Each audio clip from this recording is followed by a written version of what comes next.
Eu sou Mirley Castro. Eu sou Janaína Marzalek. E nós somos o Pod Lei. Olá, seja bem-vindo ao Pod Lei, o seu guia legal no mundo dos podcasts. O nosso programa conta com patrocínio de Romanel, Atacadão Supermercado, América Tech, Rápido Chapuri, Vitrine das Cores. Hoje nós vamos receber quem? Ela, maravilhosa, doutora Elcinque Albuquerque, que vai conversar um pouquinho com a gente sobre juizados. Exatamente, mas antes do juizado, nós vamos falar a respeito da PL 1904, da nomeação da doutora, tá? No Conselho Nacional do Ministério Público, tá bom, gente? Não sai daí, já nós voltamos. Muito interessante. Muito mesmo, já nós voltamos.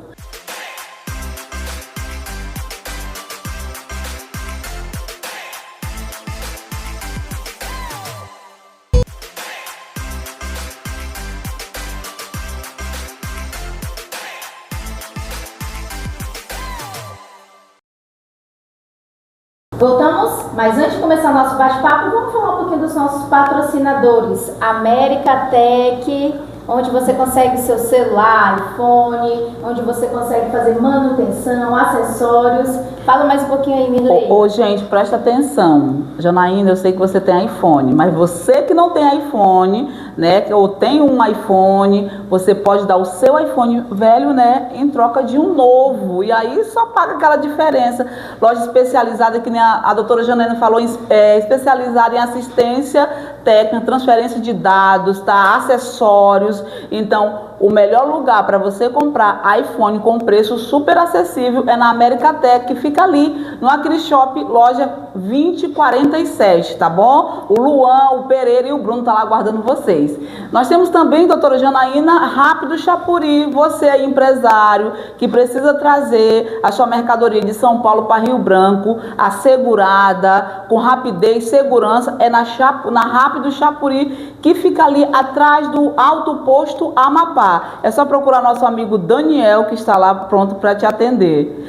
Voltamos agora para o nosso bate-papo agora de vez, né, doutora Janaína? Vamos falar com quem? Doutora Elcinque Albuquerque, muito obrigada por vir aqui no nosso programa. Mas antes de falar, hoje nós vamos conversar sobre juizados. Você que está aí na sua casa, você vai entender melhor como é que funciona o juizado, como é que você pode ter acesso. Mas antes disso, vamos falar esses temas mais recentes que aconteceram. Com certeza. A doutora Elcinque participou da Comissão Nacional da OAB, que foi tratada sobre a PL 1904, aquela PL que propõe uma mudança na punição de quem pratica o aborto. Doutora, como é que se deu isso aí? Olá, tudo bem? Antes de tudo, queria agradecer o convite para estar aqui com vocês. É uma honra estar no programa de vocês, que já é um programa renomado e conhecido aqui no nosso estado, viu? Pela grande audiência e pela competência de vocês.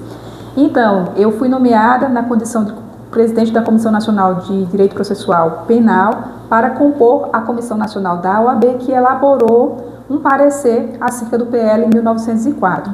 E aí, no nosso parecer, a gente entendeu que essa PL era inconstitucional. Primeiro, pela formação, como ela se deu perante o Congresso, e segundo, pelos aspectos constitucionais e pelos aspectos relacionados à saúde e pela realidade social que nós enfrentamos hoje com as nossas mulheres e meninas, em que a gente tem a estatística de que a maioria dessas vítimas de aborto são meninas, muitas delas são meninas, e que estão em situação de vulnerabilidade.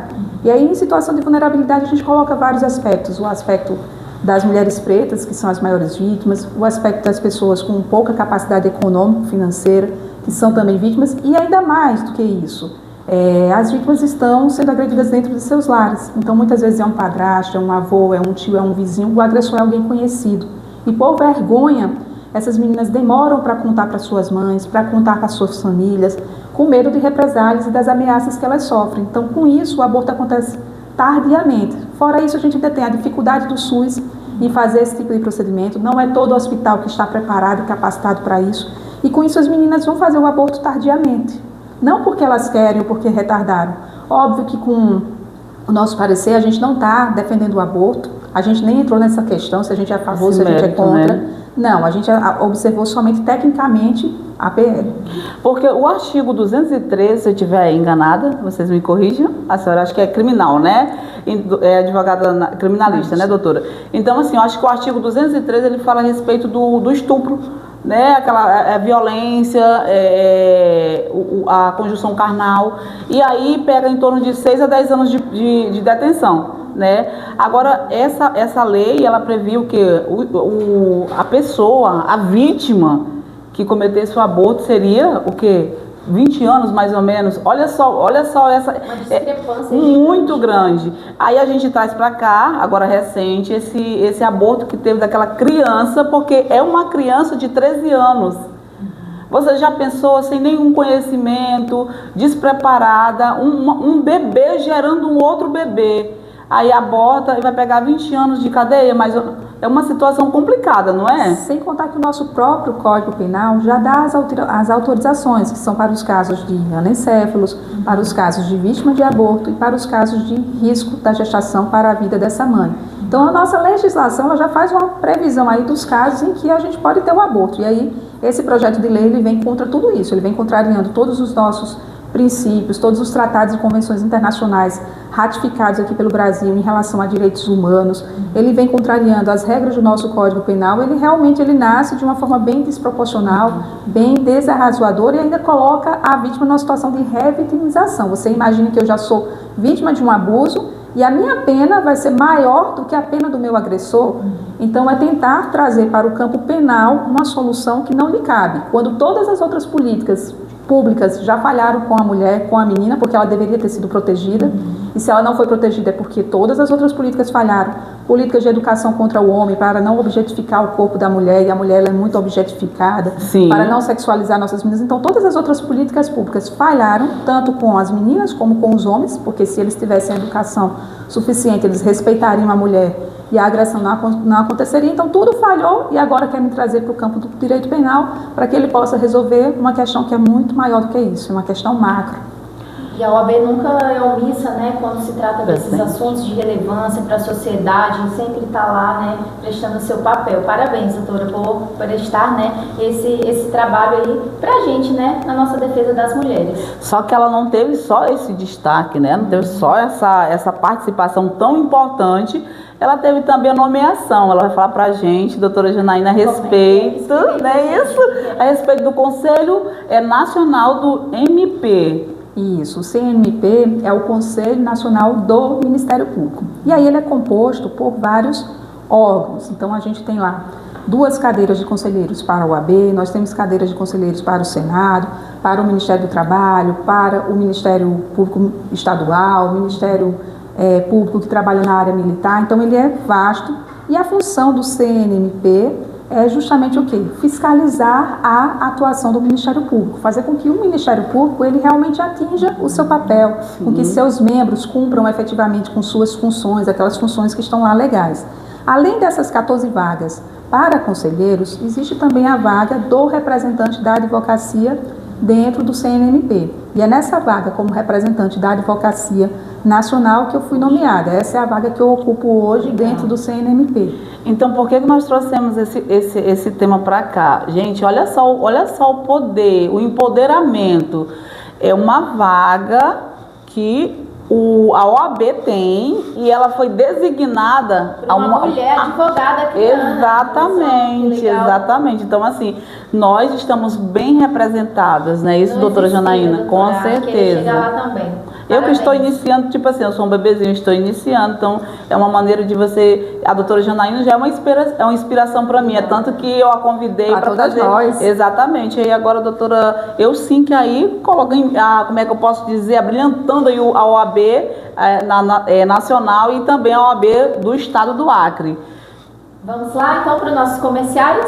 Daqui a pouco a gente volta para falar um pouquinho de juizados. Aí, esse tema aí é importante, viu, gente? Já nós voltamos.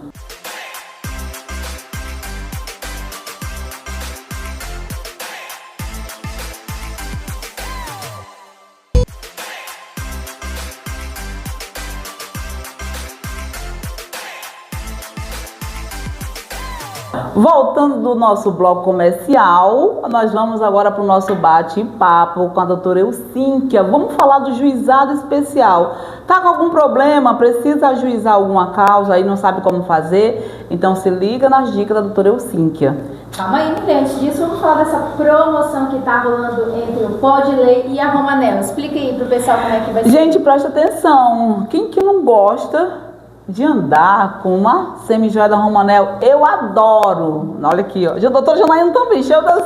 Então, presta atenção. Vai lá no nosso Pode Ler Acre, segue o nosso Instagram, curte a nossa página no YouTube e aí tem um postzinho lá dizendo assim, ó, promoção vale compra no valor de R$200 da Romanel. Você vai lá dizer assim, eu quero. E aí, quinta-feira, nós fazemos o sorteio. Na sexta-feira que vem, você vai saber quem é o ganhador. Ou quem sabe você vai vir aqui, ó, pegar o seu vale compra no valor de R$200 da Romanel, para andar elegantíssima com a semijoia da Romanel. Então, agora vamos lá conversar aqui sobre juizados. Doutora Cínquia, explica aí pra gente, pro nosso telespectador, como é que funcionam os juizados? Então, gente, os juizados, eles foram criados para facilitar o acesso do cidadão à justiça. Então, é para descomplicar o acesso à justiça. Então, os juizados, eles funcionam orientados pelos critérios da oralidade, simplicidade, celeridade, economia processual. São 5 os princípios que norteiam, né? Mas basicamente esses 4 aí regem tudo: oralidade, simplicidade, e isso proporciona a celeridade e a economia. Então, uma novidade aí que pouca gente sabe é que é possível, sim, ajuizar uma ação sem a presença de um advogado. Então, assim, juizados pegam causas até 40 salários mínimos, os juizados especiais, mas se essa causa for de até 20 salários, a pessoa pode ajuizar a sua ação sem ter advogado.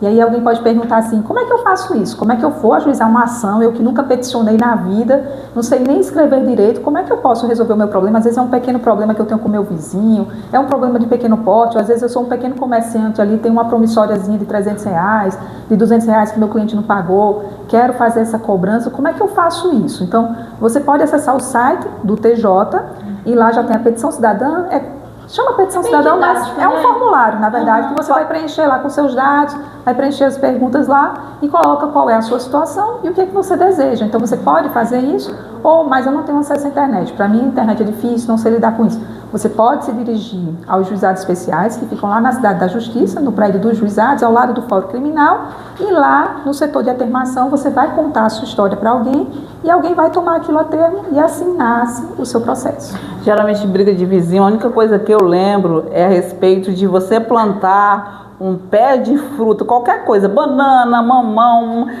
geralmente ou é mango ou é mamão. E jambo aqui no Acre.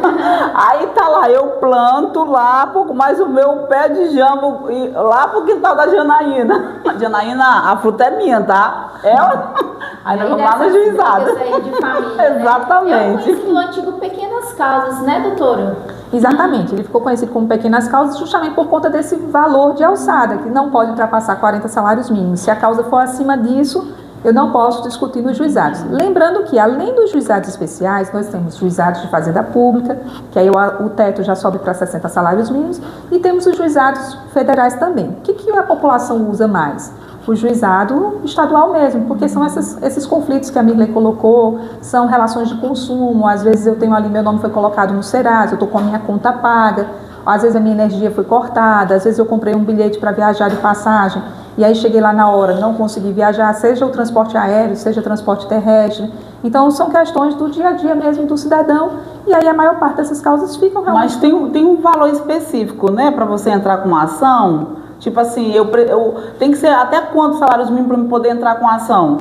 Sem precisar de advogado, né? Para funcionar nos juizados vai até 40 salários mínimos. Mas se a minha ação for até 20 salários, eu consigo prosseguir sem advogado. Só ir lá fazer Só vou lá, faço essa atermação. Mas o que eu recomendo para vocês? Vocês vão fazer a atermação, vai ser marcada uma audiência, que a primeira audiência é uma conciliação, para ver se as partes conseguem chegar num acordo.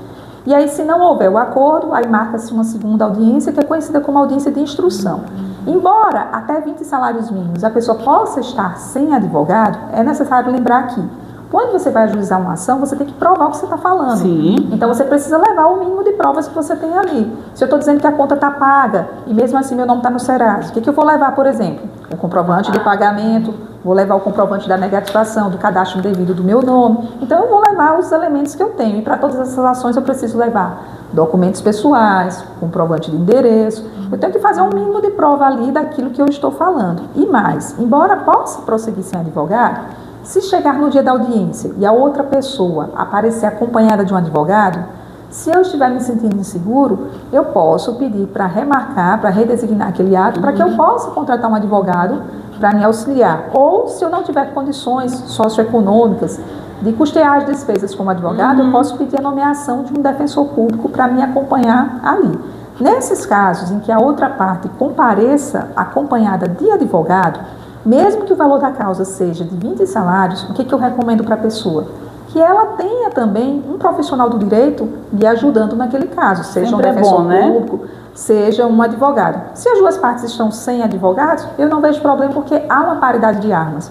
Mas quando uma das partes comparece com advogado, eu sempre recomendo que a outra parte também procure ter uma assistência jurídica para que haja realmente uma paridade de armas, porque existem alguns termos técnicos que o cidadão comum não está acostumado a lidar. Sim. E que ele precisa de um profissional do direito para lhe ajudar. Mas se os dois comparecerem sozinhos, eu não vejo nenhum problema em prosseguir, ou de repente se a outra parte vem com o advogado, mas tem uma proposta que me satisfaz, também não vejo problema de fazer esse acordo se eu vou estar satisfeito, se aquilo resolve o meu problema. O importante é resolver. Doutora Janaína, o interessante é que tem, ela fala que até 20 salários. 20 salários. Só que aí tem causas que você não pode levar, mesmo que seja menor, né, o valor, não pode levar ao juizado, que seria causa trabalhista. O que acontece? No direito, existem causas que seguem o que a gente chama de rito especial. As causas que seguem rito especial, mesmo que elas sejam abaixo de 20 salários ou abaixo de 40 salários, a gente não vai poder tratar nos juizados. E aí uma coisa muito comum que a pessoa pode pensar, a pensão alimentícia do meu filho é R$200 que o pai paga, é R$300, é um salário mínimo, ele atrasou 2 meses, são 2 salários mínimos atrasados. Já que o juizado aí é mais célere, é mais rápido, eu poderia cobrar isso lá nos juizados? Não. Por quê? Porque quando a gente trata de alimentos, da pensão, ela tem as varas de famílias, que são varas especializadas para isso. Então eu não posso tratar. Tudo que tem vara especializada, vai para a vara especializada, vai para a justiça especializada, eu não posso tratar lá. Então, causas trabalhistas, existe a justiça do trabalho. Mas é só um salário que está atrasado meu, não posso cobrar lá? Não. Você tem que levar para a justiça trabalhista. Herança, faleceu meu pai, faleceu minha mãe, ele deixou ali só uma moto que vale R$12.000, é um valor baixo. Não posso cobrar lá, por quê? Porque tem a vara de sucessões. Então, inventário, partilha, eu não posso prosseguir lá. O que eu poderia trazer, então, para juizados? O que eu posso discutir nos juizados? Todas as ações abaixo de 40 salários mínimos, desde que não tenham rito especializado, mas eu posso trazer ações possessórias? Posso. Se o objeto, se o imóvel, porque possessório é rito especializado, mas se o imóvel é abaixo de 40 salários mínimos, eu posso trazer para juizados. Despejo tem rito próprio, mas se for para uso próprio, eu posso trazer para juizados.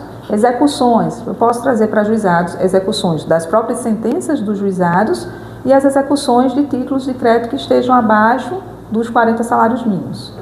Doutora, tem um ranking assim das mais demandadas no juizado? Temos sim. A gente tem muita reclamação realmente na área do consumidor mesmo. Nas concessionárias de energia, então a empresa de energia elétrica está sempre tendo um problema porque teve um corte, o corte foi ilegal, minha conta estava paga, não estava paga, me negativou, então é uma das campeãs de audiência lá, se assim se pode dizer.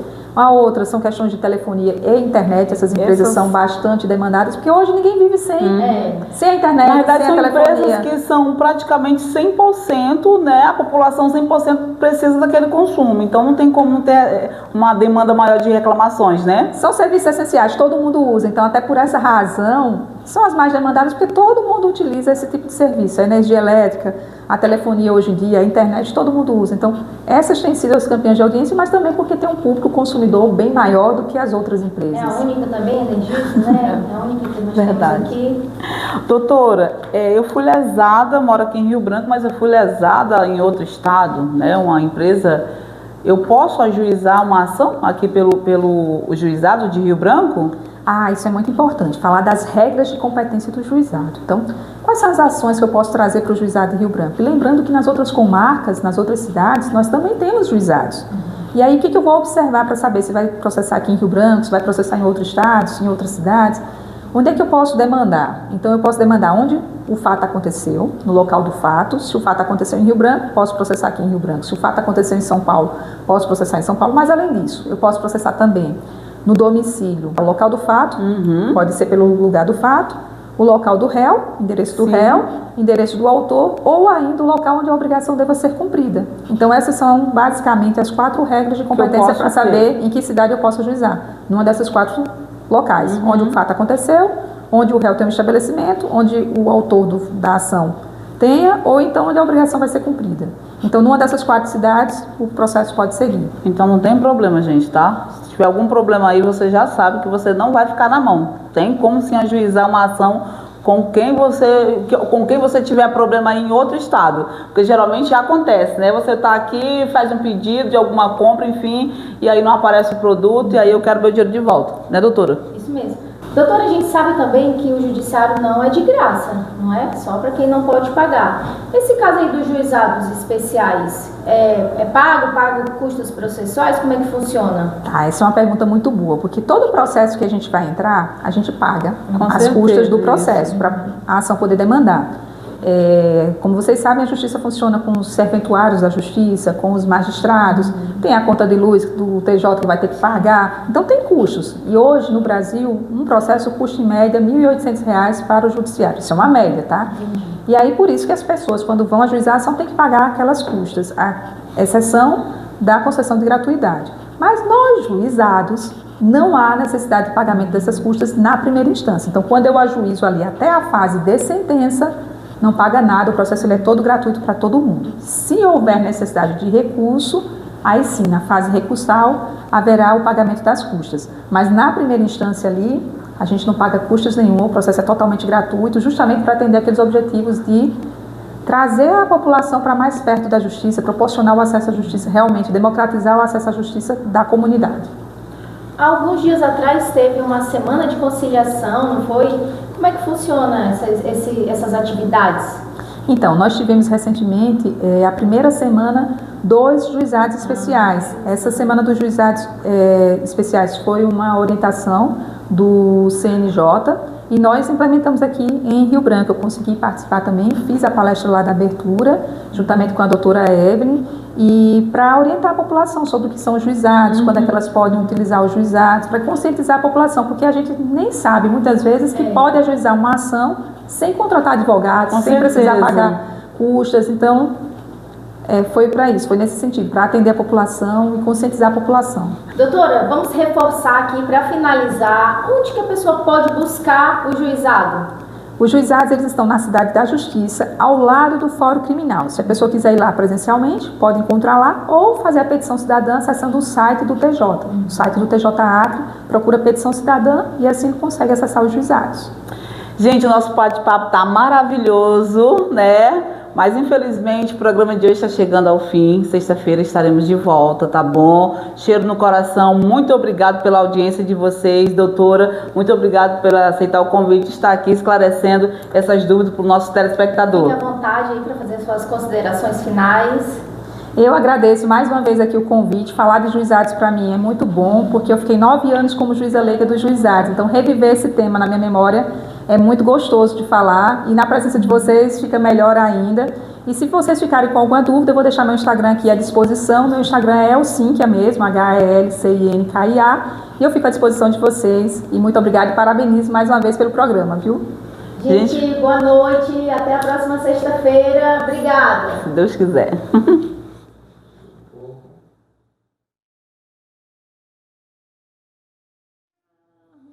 Tudo, né?